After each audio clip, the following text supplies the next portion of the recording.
সবাইকে জানাই নববর্ষের অনেক অনেক শুভেচ্ছা, প্রীতি, ভালোবাসা। বড়দের আমার অনেক অনেক প্রণাম এবং আপনারা দুহাত ভরে আশীর্বাদ করুন। আমি যেন পুরানো সব কিছু নোংরা আবর্জনা জঞ্জাল পুড়িয়ে ফেলে অশুভ শক্তির বিনাশ করে হিংসা রাগ ভুলে আবার নতুন বছরে নতুন করে আমি শুরু করতে পারি। হ্যাঁ, আমি বরাবরই স্পষ্টবাদী। আমি লালকে লাল বলি, নীলকে নীল বলি। কারো কাছে ভালো হওয়ার জন্য ওই উলঙ্গ রাজার কবিতার মতো আমি লালকে কখনো সাদা বলি না। এতে আমাকে কে খারাপভাবে ভালোভাবে আমি এটা মাথায় নেই না।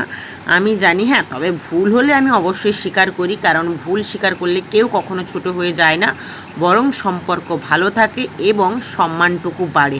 তো আজকে আমার সারাদিন অনেক ভালো কেটেছে।